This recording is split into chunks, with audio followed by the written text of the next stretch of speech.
Ladies, you cannot know how much I anticipated and waited for today till we could talk again. I enjoyed so much our pre-interview, our getting to know one another, and I just was like a kid waiting for this moment to happen because why?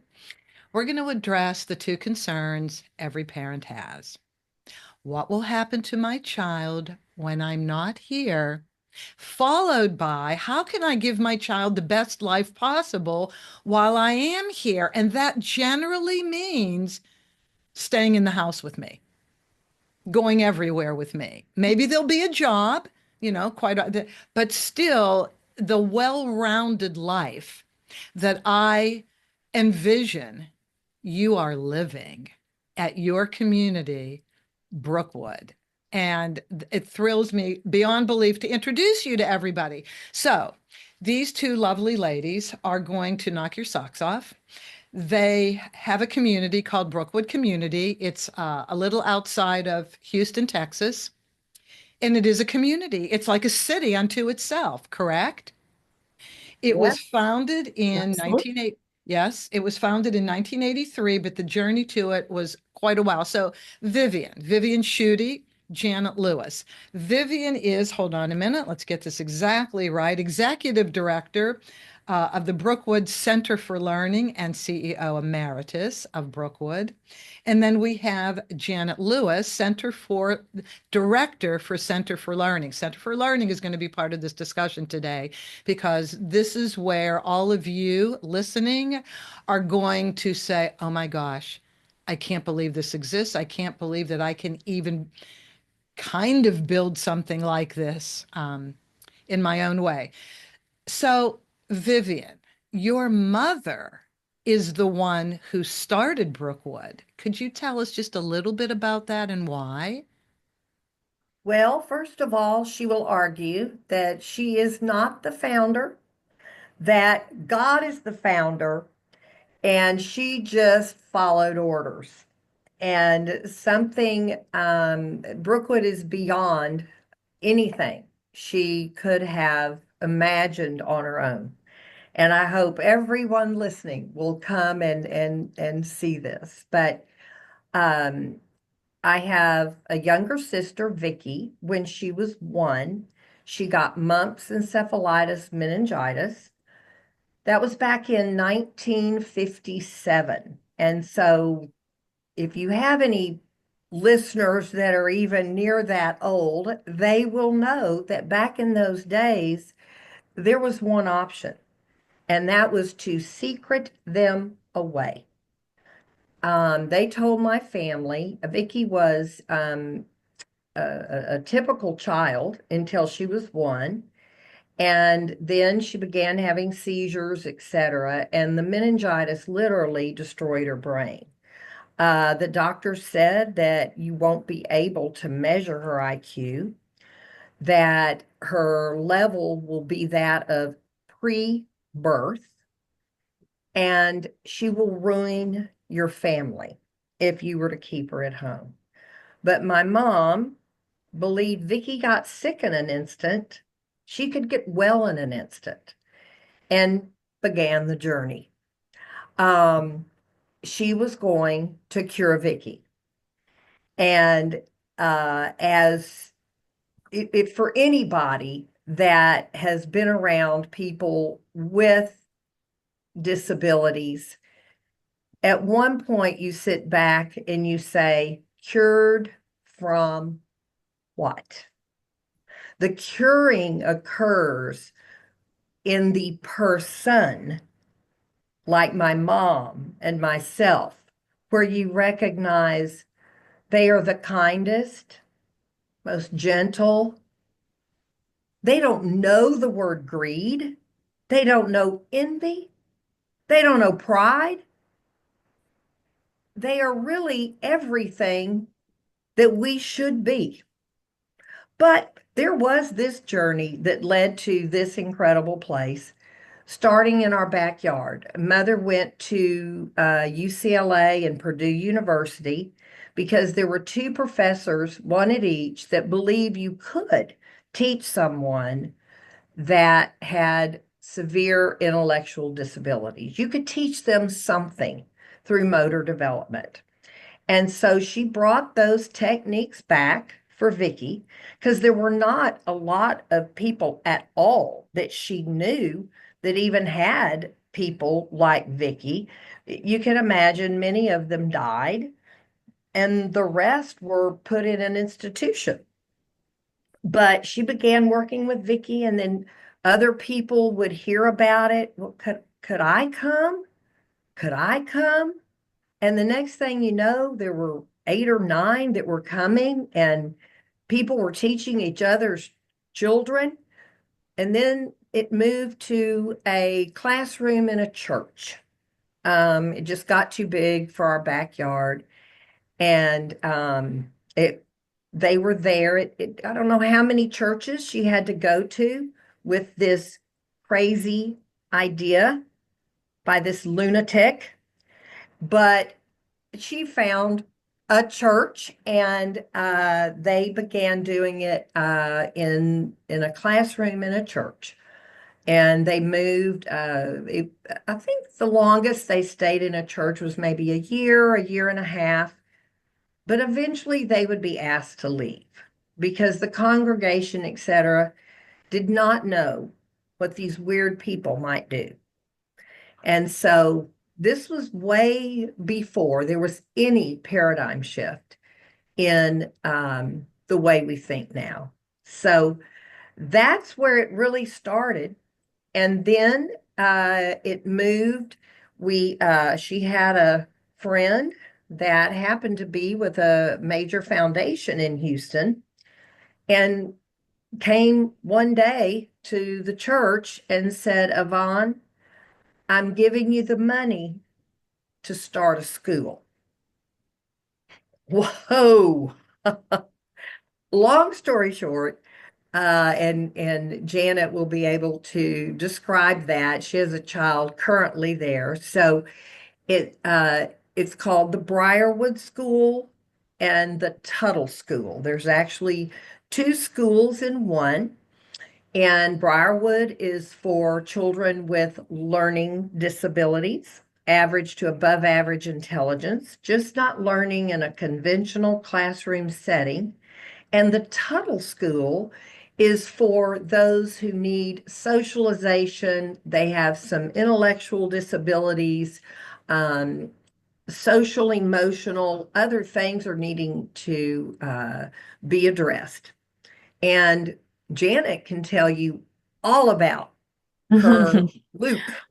Okay, so Oh, Janet, you are coming on next because we have the book that you helped co-write. No, wait a minute, that's Jana, who was supposed to be here, who yes. co-wrote. Okay, sorry about that. She Um, could have. well, she will be here, and we're going to address the book in a second. So I didn't want to interrupt you. Janet, please go ahead.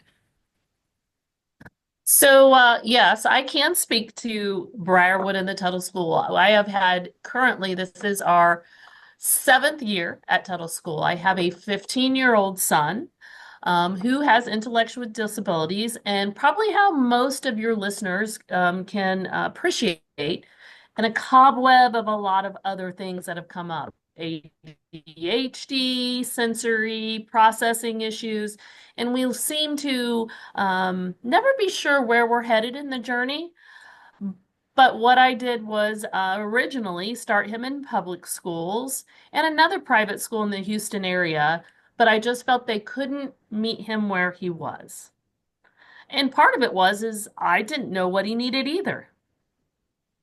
So found the school thanks to a neighbor who said, "Oh, you ought to check out. I work there as a speech pathologist, and I know they have a Tuttle school." Well, Luke went there, went through their process of application, went for his little volunteer days to first experience to see if it was a good fit, and really ran out of the school and said, "This is my school." And I was shocked because this was a kiddo of very few words, one that would hardly put 2 or 3 words together. Oh I was my. also slightly embarrassed because at that time the head of school was standing right there, and although I had every desire to be a part of this school and community, and the warmth I felt on that day, as a parent, you always wonder, do I belong or will my child belong?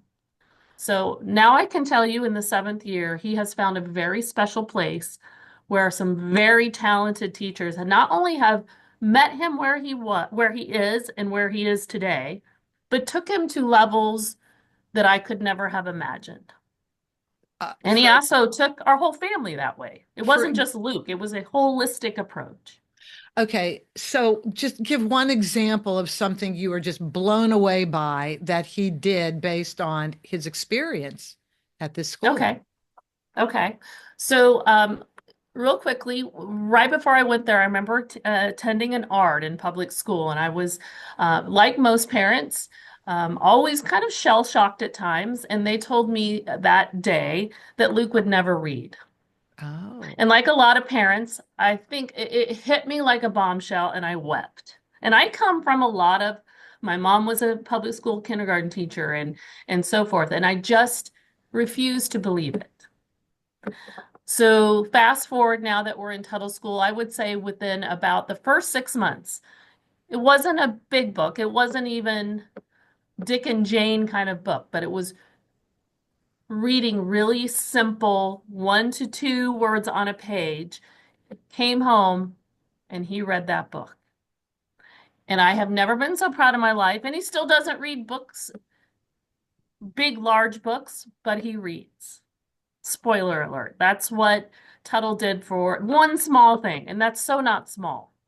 They okay. have And taught me to, yes, go ahead. Sorry. no, no, no. I'm sorry, Janet. You finish.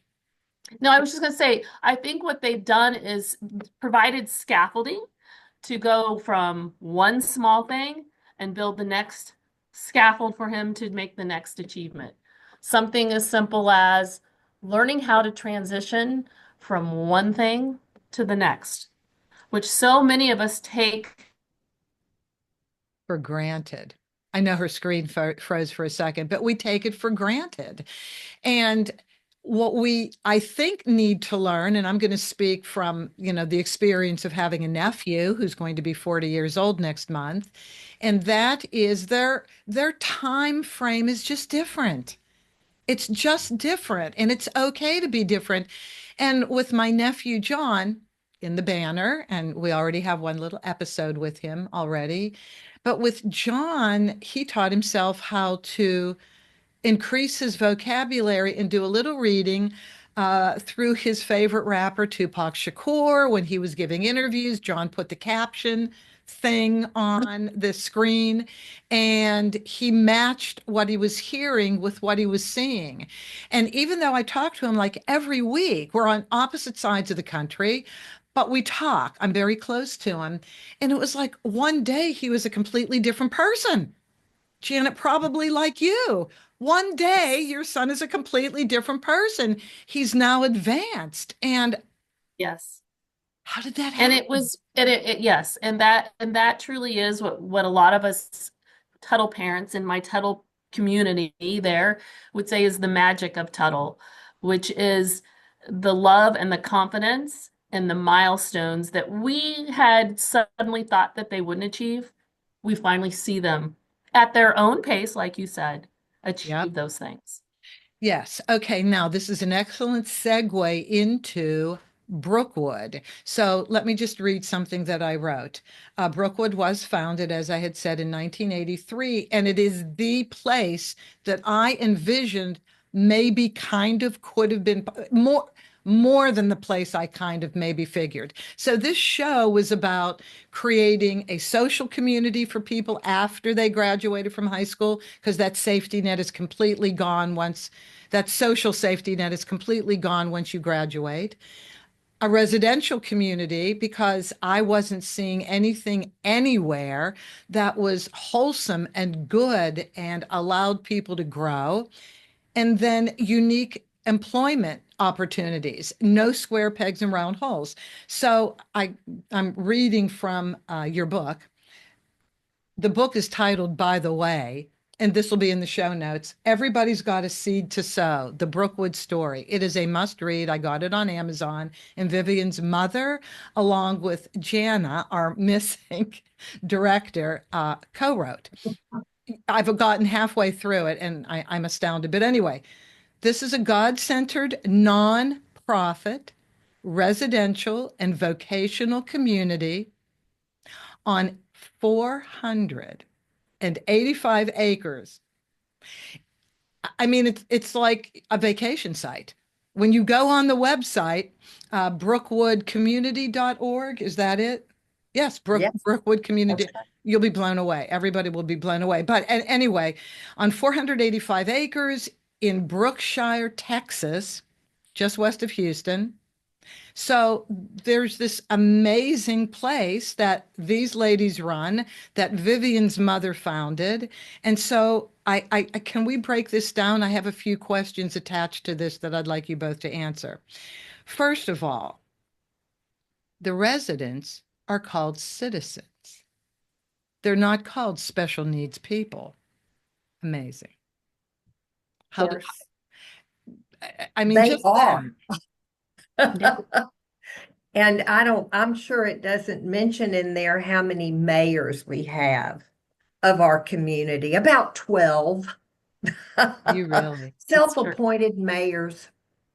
They're just amazing. It's a town and they're the citizens of the town. And I met one of the citizens when we did our pre-interview, and he was the mailman. And that was discussed in the video, I believe, that's on the homepage of the website.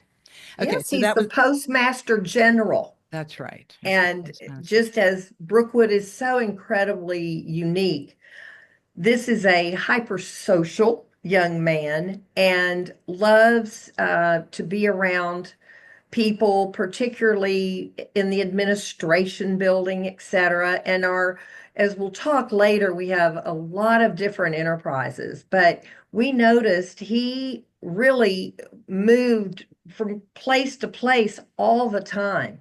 So instead of having Rick fit into one of our enterprises, not that we didn't try, we thought about what job could he have that would allow him, or part of the job would be that you, quote, have to be all around campus.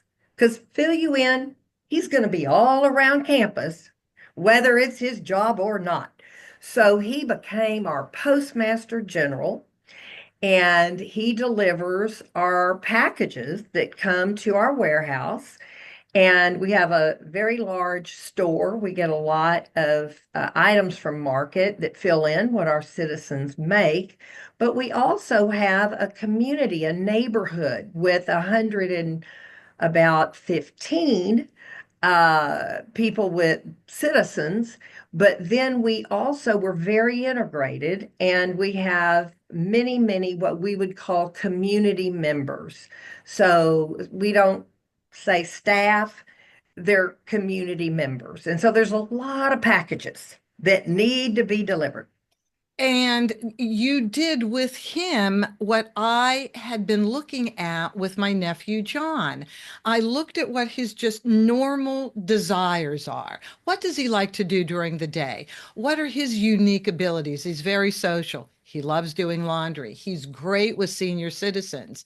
And I started saying to my sister, because it's my sister's middle child, I started saying to Jerry, well, we have all of these senior complexes going up around Pittsburgh. And he was so great when my mom was in Brookdale, Yeah. assisted living and independent living in Pittsburgh. Why can't there be a position for those people who are wealthy enough to live there but don't have family that he could go and visit with them? When you get to be of a certain physicality, you can't even lift the laundry. He can do their laundry. He loves doing it. And so you did what I had been thinking. And I think that's so perfect because all of us look to see what our skills and talents are, and then we market ourselves appropriately. Yeah. Okay, I'm remiss in doing one thing. You started doing it, Vivian, but we need to actually create the picture for people. So, okay, 485 acres. We know that's rather large. It looks like a tourist vacation site, but on there, you hit all three buttons: social community, residential community, employment. So there are how many homes that the citizens live in on property? Janet, do you know? Vivian, We do you have know? 11, we have 11 11 homes. homes, Okay. and they range anywhere from 4 in a home to 36 in our inn. Oh, And it's more of a dormitory type place, and it is actually connected to our clinic. One of the things is you begin to think about your loved one. They age, and they age many times rapidly, but almost all the time in a very different pattern. And so we've really had to stay abreast of how the neurologically diverse might age. And so it's the inn has, we do not ever what we would call levelize our homes. It is not like those that need the most support are in this home, and those that need little support are in this home. We believe in, or one of our core values is interdependence. We would never want a home that ever has a stigma. It is very important that oh, people that are nonverbal are surrounded, particularly their suite mate, with someone who is verbal. And so there's always someone speaking and advocating for those that have no voice. And so it's a very interdependent way of living. And the world right now is all about independence. And when your child with special needs is in school, we're going to do everything we can to get them independent. Well, I personally don't know anyone that's independent and doesn't need others. excellent point. Excellent Mhm. point. We're all interdependent, aren't we? Absolutely. Excellent. Janet, did you want to add something to No, that? I just said absolutely. I mean, Yeah. that's the beauty of Brookwood. Yeah. Yeah. I mean, it's creating the ideal life that Well, we and would like to there's live. and you had mentioned that there's work. There are we have incredible after work opportunities. Our citizens like to consider themselves as missionaries. We do community service. They'll do a fun run, or it would be like a fun walk, and raise money for the Brookshire Food Bank. And maybe each person has $1. And they go to the grocery store and stand there in the aisle looking at the canned green beans and corn, thinking about the family that's going to get this can of corn so they can have a part of helping someone. There is not a citizen here that feels they are any part of charity. We have found that the greatest gift, someone said, how would you really talk about the secret sauce? And it took us a long time to figure this out, but it's God, but it's also reciprocity. The person that brought that to my attention, world renowned, and I said, "Is Brookwood different?" And he's the one that said, "Yes." Well, tell me how. And it was God and reciprocity. I said, "What do you mean?" And he said, "Well, I'll give you an example. He said, Vivian, pretend that you and your husband are going to meet another couple around Christmas at a Mexican restaurant, big around here. And you get there early and you're sitting down and uh, you see them coming through the door and they're carrying a lovely Christmas gift. Uh-oh. You're sitting at the table. You have nothing for them. You didn't bring a gift. You're frantically, do I have a gift card? And they come to the table and they say, Merry Christmas. And they hand you the gift. You have nothing to give them. How do you feel? Horrible. Mm-hmm. That's right. Now Horrible, yeah. rewind. Like a slouch. And same thing. You're there a little early. You've needle pointed a pillow, and your husband has found the perfect fly fishing bait or whatever that their friend would love. And you've got them sitting there, and they come in through the door and they've got a gift, and they hand you the gift and say, Merry Christmas. And then you reach down and you hand them their gift. How do you feel? It's awesome to give. Well, wait a minute. Where did the needlepoint pillow come from? I thought Well, we that's their didn't have a gift. gift. Oh, Oh, no, that we were just well, going to use for yeah, ourselves? the Oh. first, no, the first scenario, they don't have anything to give. The Ah, got second it, got it, got it. scenario, yeah, Okay. now let's rewind. Well, hold on a minute. Because we need to flesh something out, Vivian, that I wasn't clear about. Okay, so there's a residential community because there are 11 homes, and you don't niche people of all the same characteristics in one home. Okay, so we got that. The next thing is that in and of itself provides socialization. And I didn't mention the staff homes.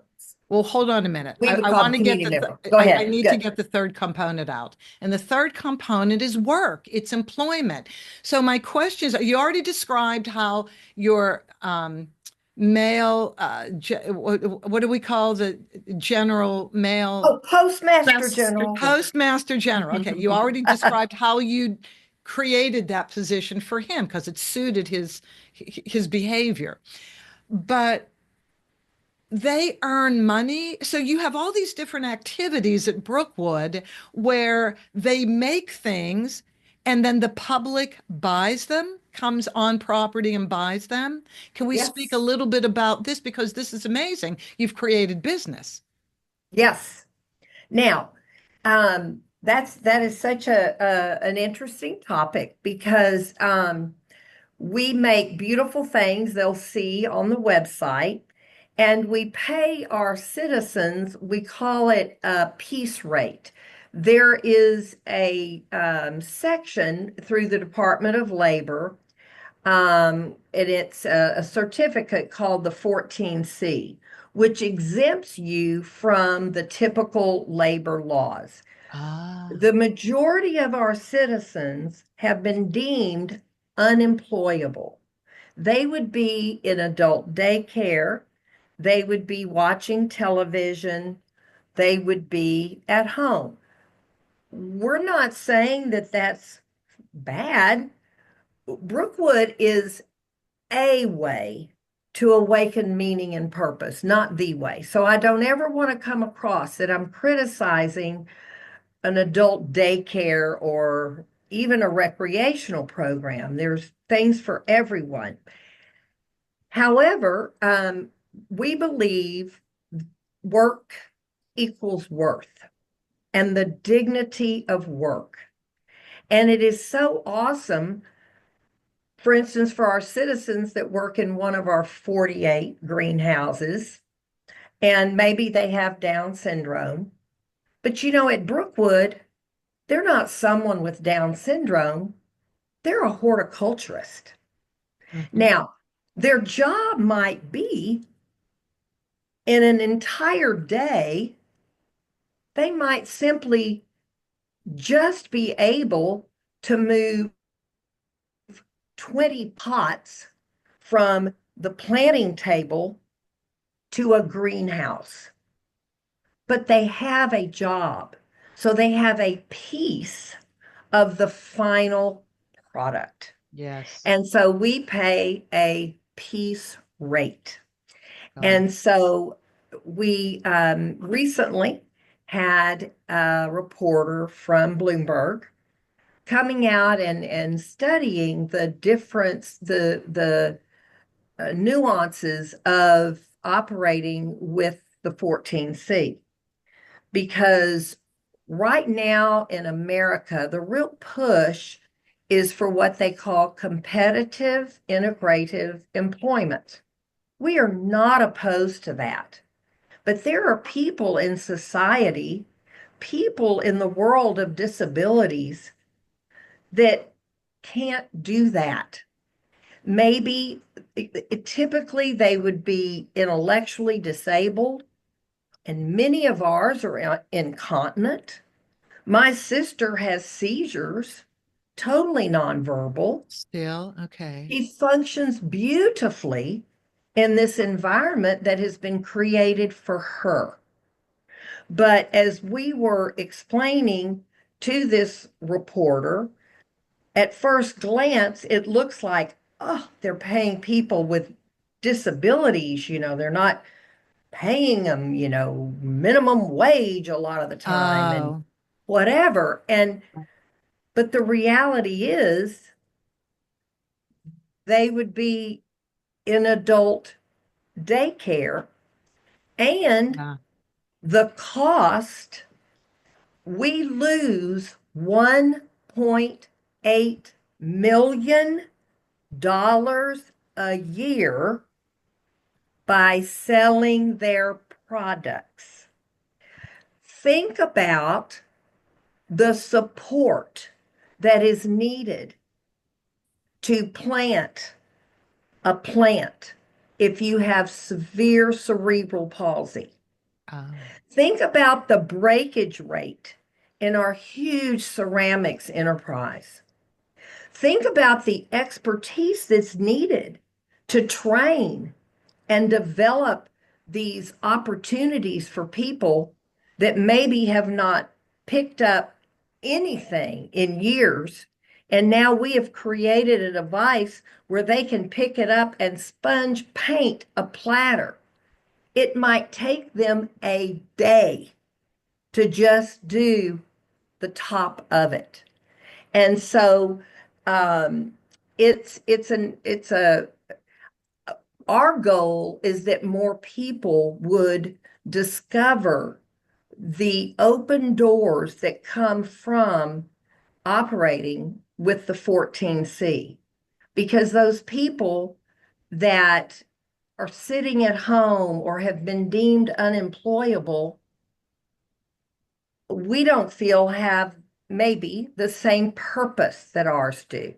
And so absolutely. Yeah. it's amazing. So that is work. And we have probably 15 different options for work. We make fudge. We have a huge horticulture And center. just from knowing you a little bit, you will be creating more as Oh, time goes on and you see what's possible, right? Okay, absolutely. I want to segue from what it takes to run this type of facility into what Janet does. So here are my notes. There's no government funding, which yes, that's wonderful. First of all, our world is changing with government funding anyway, so I think we need to reapproach and look at this type of situation differently. It's open to the public, it's self-sustaining. Um, People come to you, you accept people, and the payment would be either conservatorships, which I haven't even talked about yet on this show, donor funding for scholarships, and self-pay full or partial. Now, Janet, here's where I want you to jump in because as the director for the Center for Learning, on the website, and you had me do this. You had me look at that to see what you are doing at Brookwood to help other people, train other people to be you in other cities or versions of Brookwood in other cities. Janet, can you please speak to that? What do you do with that piece?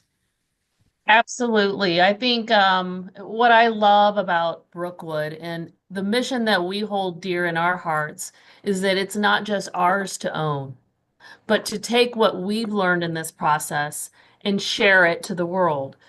Our goal is not to just be really good at what we do, is to make other people as good or better than what we've been. I think it's so important to learn and pass it on, and that's Brookwood and beyond. So the big Center for Learning is we want to have a big presence in sharing the knowledge that we have come to learn through this journey. And I That's think Vivian can take it a bit further. We have grand ideas for what we want to do and have wonderful partners out there that are helping make this happen today. But what do you do? How do you interface with people who either go on your website, go to the Learning Center? How do you help them move forward in your position? Well, I mean, I think it's first how they get to know about Brookwood, whether it's the website or picking up the phone and calling. Mhm. I think we've had people come wanting to see or learn about Brookwood in many different ways. And the Center for Learning is going to have whether it's webinars or lunch and learns if you live locally, just to get to know and experience Brookwood, and then to pass on the methodologies that we've come and used here. They can come and learn those and how we've done it. So we will teach them the way that Brookwood has been successful and adapt it and customize it to what their goals and what their mission in life is. Our mission is to change how the world thinks about adults with disabilities. And I think that's the key is sharing that, how we've learned to do that, and how we're going to do it in the future together.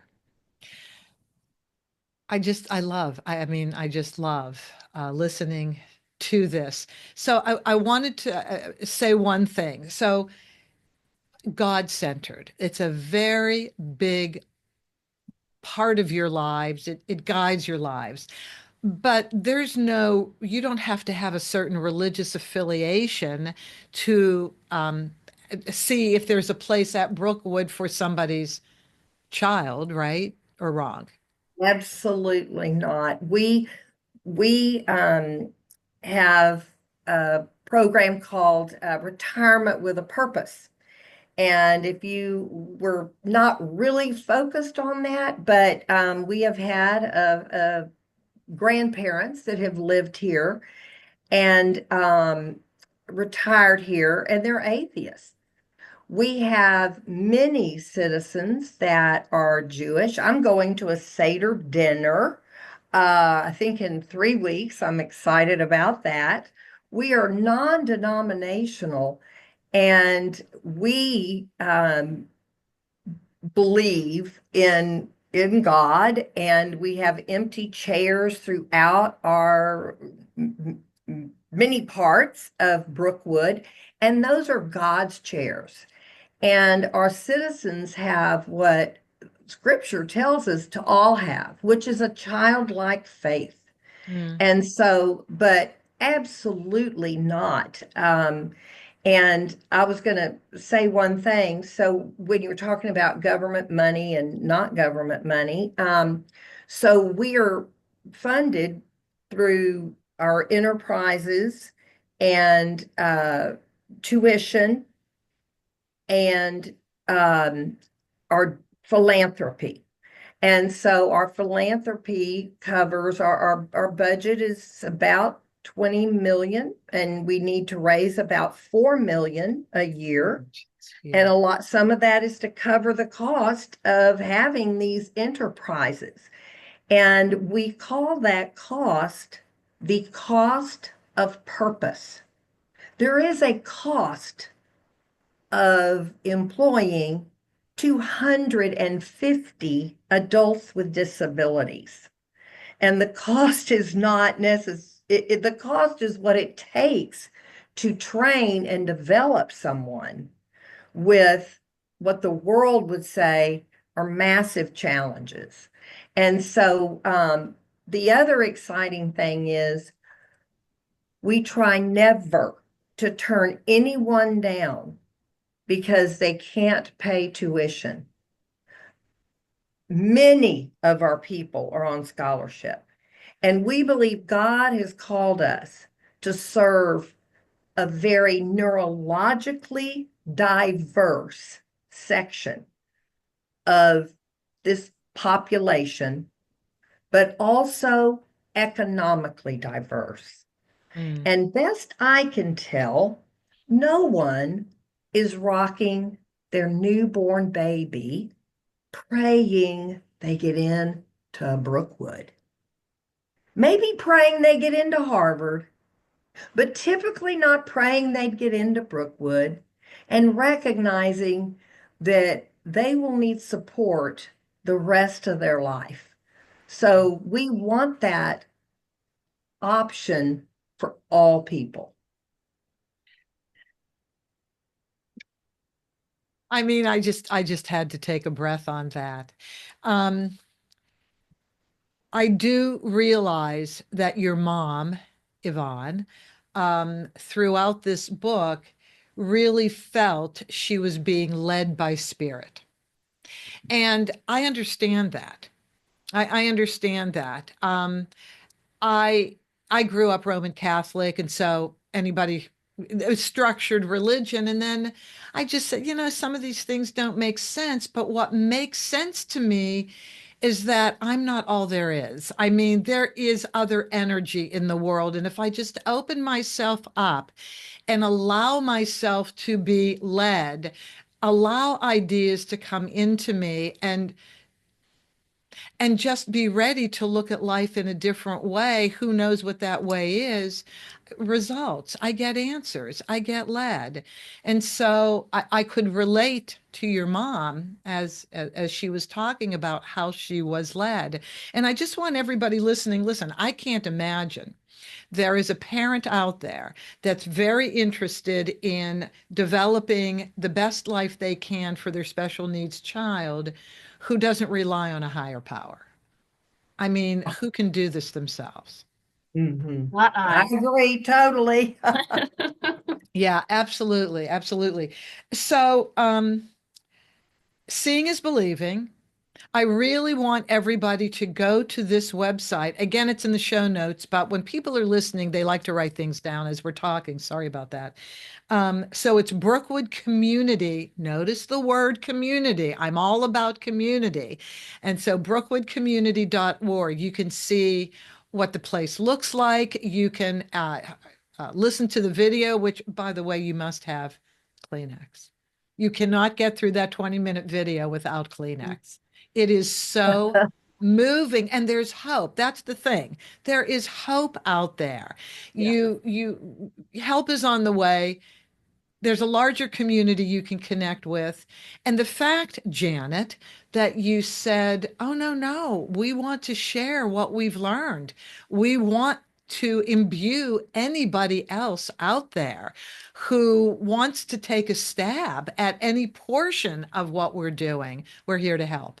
I mean, this is just Absolutely. amazing. And may Absolutely. I add one thing? Yeah. Our website, the Center for Learning part of the website, has not been looked at um, for quite a while. I've only been in this particular role without being the CEO and this particular role for 6 months, and really just the last few. So don't, soon there will be a full Center for Learning website where we will talk about our Brookwood Way conferences. And if you would like to then, Love it. after you've been, if it's something you're interested in, you can apply to be a part of our Journeys program. And that would take you basically from I think I have an idea to hopefully something thriving.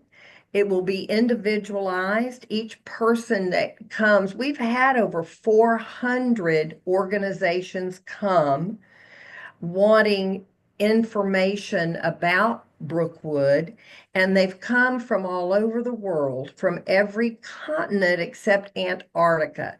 So really the purpose of the Center for Learning is to formalize what we have been doing. We started formalizing it about 10 years ago because people would just come and it would take all our time to, take them around. But what the Center for Learning is going to do now is build structure around moving someone from I have an idea to the fulfillment of their vision. Okay. Excellent on that. And I know you have a conference that's already sold out because I looked at the dates for the conferences to see when I could go and learn more. What I want to do in another discussion with both of you is something that you started talking about and we alluded to right now, and that is money, funding. Um, because I learned about conservatorships. I had no idea what a special needs conservatorship was. So I would like to come back and really focus on that because as you mentioned, both of you, people come from different socioeconomic backgrounds, but yet they have children that need help.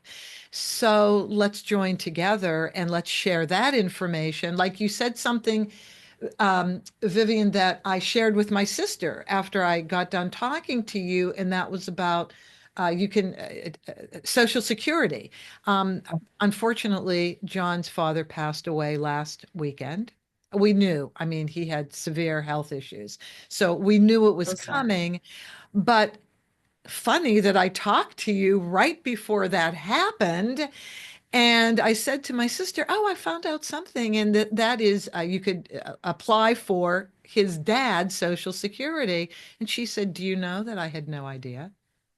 And Oh she my has, and she gosh. has been a single parent, even though dad was providing money for adult child support for John, and he was great at that. No, no problem. She's been divorced for a million years. She was still the single parent, the day-to-day single parent. She Yes. had no idea. So Oh, well, she can get his full Social Security. we have to talk more about this because I think there's a lot people don't know that's available to them right now. Yes. Yes. Okay. And we can even do a show where we have just a Social Security, a special needs trust, etc., expert. Okay, that's I great. mean, they can answer. It would be awesome if people could even write in questions. He knows everything. Okay, And we if can the set that up. main thing is never put any money in the person with the disability's name. It has to be in a special needs trust, Yes. or they will not qualify for Okay. any support. You have that going for your son, Janet? Yes, I do. Your And son's but I tell 15, you, right? yeah, he's Okay. 15. Okay. Yes. But what were you going to say? But you'll No, tell. I was just gonna say it's so critical. And I think one of the things right out, what do I do after I'm no longer on earth with my son is how is my son going to be taken care of and what are all the things that I need? And it becomes very overwhelming. Yeah. So this is so important for people to get a grasp on this as soon as possible. It's never too late and there is hope. There are things you can do today to Yes. help. Yes, yes, because we found that out with my nephew. The Right. trust didn't start when he was younger. It started, I don't know, a few years ago. We all just started putting some money in it. So, can we see the book? Yes. Yes. Everybody Has a Seed to Sow by Oh, Vivian's mom, Yvonne. Yvonne's last name is Straight. And yes. Jana Mullins, who works at the center, who will join us at some point in time. Um, go on Amazon. The book is great. The book is great. And we haven't even scratched the surface. So, ladies, we're going to put another date together and we'll prepare. And I love your suggestion, Vivian, about how people write-in questions so we could start dealing with the money portion. How do you start preparing in that way for your child? Perfect. Fantastic. Thank you for having us. Oh We my Yes. we God. love I so sharing. enjoyed it. Thank I you. I was a kid waiting for today. Yeah, it couldn't have come sooner. So thank you. We will be back. Everybody, thank you for listening. Hope is on the way. Yes, there's a whole different life for all of you in front of you. So take care, everybody, and talk to you ladies soon. Bye bye. Thank you. Bye-bye. Thank you.